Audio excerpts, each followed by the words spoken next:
জায়গায় তো পাওয়া যায়, কেমনে বসতে হবে এটা ফ্লেক্সিবিলিটি সাউন্ড পুরো এরিয়াতে পাওয়া যায়।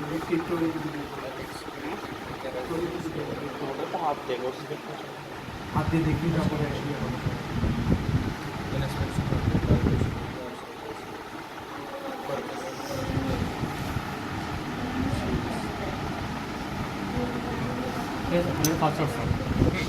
এখন আমরা শিখবো একটা অ্যাবনর্মাল আচরণ শিখবো, শুধুমাত্র একটা শিখবো না। এটা হলো কি মাইক্রাল স্টেনোসিস, ঠিক আছে?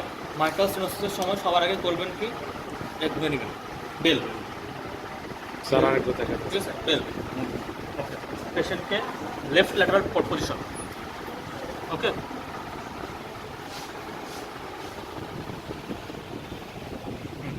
এখন পেশেন্টকে ইনস্ট্রাকশন দেবেন কি, বুক ভরে শ্বাস নেন, বুক ভরে শ্বাস নেন,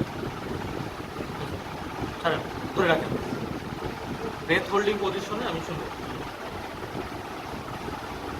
ওকে? তাহলে কি বেল মাইক্রাল এরিয়া, পেশেন্টকে লেফট ল্যাটারাল পজিশন, বুক ভরে শ্বাস নিয়ে ছেড়ে ব্রেথ হোল্ডিং পজিশনে, এটা হলো মাইক্রাল স্টেনোসিস। বর্ণনা দিয়ে অ্যাপিসবিটি দেবো, Apis মাইক্রাল area.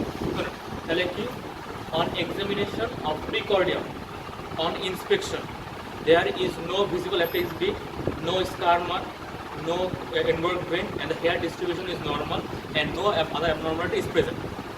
On palpation, the apex beak is present in left fifth intercostal space about 9 cm from the mid-sternal line. Okay. There is no left parasternal hip, and there is no palpable pit. And there is no thrill present in all four cardiac area, and there is no epigastric pulsation. Okay. On auscultation, first heart sound is normal and it coincides with the carotid pulsation.